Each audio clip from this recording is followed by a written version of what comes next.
Well, this is a very important thing. With everything, I think this is the most important of all because these are the voiceless, souls of the city, not of the city, this of the country. And if we address them, if we address their issues, I mean, I'm sure Mahatma Gandhi's favorite lines are that a country is known by the way it treats its voicelesses, and so do we, so should we, and I think this is a good initiative to think about this because veterinary and doctors for the voicelesses, because you don't know what happens to them. We don't know when what sort अभी आज हमारे हमें ऊपर वाले ने जबान दी है तो हम जबान से का इस्तेमाल करके अपनी बातें रख सकते हैं, कुछ अपनी बातें कह सकते हैं, लेकिन इनको इनका इनका इनको कौन इनके लिए हमें स्वयं जो है पहल करनी चाहिए, और मुझे लग रहा है अर्जुन ने ये पहल की है तो मैं इसका स्वागत करता हूँ. I am known to the family and when he invited me for something like this, I said I might as well come and give a support for this. And I think many more like this should happen. I've seen Arjun doing good works on various fields, and this is one of the fields which he is scared. So I'm there. We are all Bandrites, so we always stand for the causes. And Bandra's got activists who are known for causes like environment, for the for these voiceless, you can say dogs, cats, and all of them. So I'm sure it's going to be like a great measure towards this direction. Okay. This is a very good initiative because ultimately, as we take care of human beings, equal care has also to be taken about animals and the stray animals especially. And I'm very happy to note that such an initiative has been taken by this foundation. And even though it's just a beginning, but I'm sure that as time picks up, more and more of such organizations will come forward for this cause. So ultimately, definitely, it's a very good cause, and I wish them all the best. Why do response systems like this matter in a city like Mumbai? Yeah, as a matter of fact, not only Mumbai, but any metropolitan city, as I said, needs a system in place so that, any stray animal or any animal is hurt, be any of the varieties, or, is in need, is an injury, needs some immediate help. Then most of the time, because of no ambulance mechanism to pick them up, inevitably either they lie on the road or they die on the road. And if at all there is any philanthropic person, he or she ensures that they pick it up and get it to the next vet hospital. This is a very nice institutional mechanism to ensure that anyone can call up on the whatever is the toll free number, and ambulance comes there, picks up the animal that needs help, and obviously immediately take it over to the nearest veterinary hospital whereby they can be given the due medical care. So ultimately, like they're also a living being. So ultimately, we need to take care of them equally as we are pressed and as far as we are, very touchy about human beings. What impact do you think this can create at a scale? Yeah, as I said, you see, any initiative which is started is always on a very low scale. So ultimately, there are three aspects. One is scaling up by the organization itself. Two is that taking a cue from what this organization is doing, other philanthropic or groups, or under the CSR or maybe under the corporate responsibilities, take up similar initiatives. And like I also feel that just like if you see total Mumbai as such, the veterinary hospitals which are there is primarily run by government organizations, mainly BMC.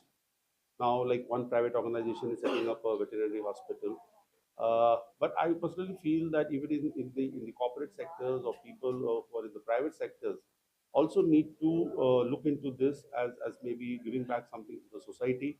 And I'm sure that with such initiatives which Arjun is taking and his team is taking, others will follow suit. I wish him and his organization all the best. And I'm very happy to be here today. Thank you. Thank you, sir. Thank you. Yeah, I am completely. I have six at home. हमारे घर में हमेशा pets देखा है ना आपने जी. I don't think I need to tell you. भरे हैं घर में. और मेरी बहन जितना मैं करती हूँ उससे कई गुना ज़्यादा आना करती है फॉर स्ट्रे एनिमल्स. और मुझे याद है बहुत बार रास्ते पे अगर कोई वुंडेड एनिमल को देखा है तो वो उठा के गाड़ी में बैठा के लाती थी घर पे और हॉस्पिटल लेके जाती थी। तो आई थिंक आज जो ये कर रहे हैं with Arjun खंडारी foundation, Mumbai's first, you know, stray animal ambulances are launched, or there are going to be more than 25 across the city. 24 in the coming year and हाँ. 6 this month. We are और I am launching. Sure ये मुंबई कर रहा है और आगे जाके हर city में ये ऐसा होना चाहिए, क्योंकि जब चोट लगती है हम बोल पाते हैं लेकिन वो बोल नहीं पाते, तो उनके लिए जो इमरजेंसी रेस्क्यू का ये जो रेमेडी निकाला है इन्होंने, I think it's a fantastic initiative. Me being an animal lover, I am here to fully support this. हमें देखने को मिल रहा है जो कि जैसे अपने आप में बहुत बड़ी बात है। देखिए आज महादेव का दिन है, महादेव का दिन, और ईशा जी ने हमारा ब्लेसिंग दिया हमारे कार्यक्रम पे। She is a animal lover, she is a pet lover, she is a stray lover. तो जब इतनी अच्छी गुड वाइब्स होती है एक चीज की, तो मुझे पक्का है कि ये कॉज अच्छा चलेगा और हम ये कॉज दिल से कर रहे हैं। और मैं चाहता हूँ कि ये हर स्ट्रे एनिमल तक पहुंचे और हमारी सुविधा हर स्ट्रे को लाभ दे पाए। चलिए, जैसा कि आपने बताया कि और ऐसे ढेरों सारे ऐसे इनिशिएटिव जुहू, उसके आगे अगर हम जाए नगर, जी। उसके भी आगे, तो ये पूरे मुंबई में इस तरह का होना चाहिए। जैसा जी कि आपने बिल्कुल। बताया। ये इनिशिएटिव देखिए, ये महीने में 6 एम्बुलेंसेज हम लॉन्च कर रहे हैं। ये पूरा मुंबई कवर करेंगे पूरा मुंबई। और हर 3 महीने में हम 6 एम्बुलेंसेज लॉन्च करेंगे, क्योंकि जब हम एक चीज चालू करते हैं उसके 3 दिन प्रॉब्लम्स होते हैं। तो हम ये 6 एम्बुलेंस के साथ समझेंगे कि ये मुंबई इसको रिस्पॉन्ड कैसे कर रही है। और इस साल हम 24 एम्बुलेंस लॉन्च करेंगे और आस्ते आस्ते हम थाने में जाएंगे, हम पुणे में जाएंगे, हम बाकी पार्ट्स ऑफ महाराष्ट्र में जाएंगे। जहाँ जहाँ हमारी कैपेसिटी हो हम वहाँ पहुँचेंगे और हम कोशिश करेंगे कि जितने भी स्ट्रेज है उनको हम ये कार्य से लाभ दे पाए। तो हर जगह लॉन्च के लिए ईशा जी को बुलाएंगे। ऑफ कोर्स, अगर जी। ईशा जी हमारी ब्लेसिंग्स Done. ईशा और आना दोनों पहुंच जाएंगे। Thank you so much. Thank you ji. Thank you. Important are initiatives like this, according to you? I feel initiatives like this are really important. At least आज का जो सिनेरियो चल रहा है, अगर आज की डेट का हम सिचुएशन देखें, दुनिया तो छोड़ दीजिए, but India as a whole अगर हम देखें तो इंसानों की भी नहीं पड़ी है किसी को। तो ऐसे वक्त पे जानवरों के बारे में सोचना, एनिमल्स के लिए एक भावना रखना अपने अंदर बहुत ज़रूरी है। उसी से हम इंसानों से भी प्यार कर सकते हैं। I feel if you are affectionate towards animals, तो वो बहुत ज़रूरी है। एंड अर्जुन कंधारी फाउंडेशन ने बहुत अच्छा इनिशिएटिव लिया है। What made you want to support this initiative, and how important do you think it is to use your voice for a cause like My love for animals made me want to support this initiative because I love animals. कोई भी हो, dog, cats, anything. I love animals. They just, pure souls. I feel. इंसानों से ज़्यादा जानवरों पे ध्यान दीजिए, बहुत ज़रूरी है। और उससे जो हम हैं वो हमारे गुड कर्मा भी कमाते हैं, गुड डीड्स भी कमाते हैं, और उनका ध्यान रखना बहुत ज़रूरी है, क्योंकि बहुत कम लोग हैं दुनिया में जो जानवरों के बारे में सोचते हैं। और उनमें से अर्जुन माशाल्लाह एक ऐसे शख्स है जिन्होंने ये इनिशिएटिव लेकर वो प्रूव किया है कि ऐसे भी लोग अभी भी है जो इतना सीरियस होकर ग्राउंड लेवल पे उतरकर काम करने के लिए आज भी अवेलेबल है फॉर एनिमल्स। गैस सिलेंडर को लेकर जिस तरह से माहौल बना हुआ है, सरकार की तरफ से ये कहा जा रहा है कि सब कुछ चंगा सी, लेकिन जो फील्ड पे देखा जा रहा है, क्या कहेंगे? देखिए, सरकार तो हमें झूठे दिलासे देते आई है, सब कुछ चंगा सी, तो एक फिर से एक झूठा दिलासा है लोगों के लिए। और न्यू खबरें भी आ रही है कि जैसे कोई बोल रहा है लॉकडाउन लगने वाला है या जो भी। ये सरकार को सोच समझ के अपने स्टेटमेंट्स पास करने चाहिए जब भी आप कुछ बोल रहे हो, क्योंकि जब हमारे पीएम एक तो प्रेस कॉन्फ्रेंसेस लेते नहीं है, अगर सबको पता है ये बात, लेकिन अगर जब आप कोई स्टेटमेंट्स दे रहे हो तो ऐसा स्टेटमेंट मत दो जिससे सिटीजन्स के बीच में भगदड़ मच जाए, लोग टेंशन में आ जाए। ऑलरेडी गैस सिलेंडर्स और ये सब की शॉर्टेजेस की वजह से लोग टेंशन में चल रहे हैं। तो सरकार का काम होता है ऐसे टेंशन के वक्त में लोगों को राहत देना, जो कि आई थिंक सरकार फेल हो रही है करने में।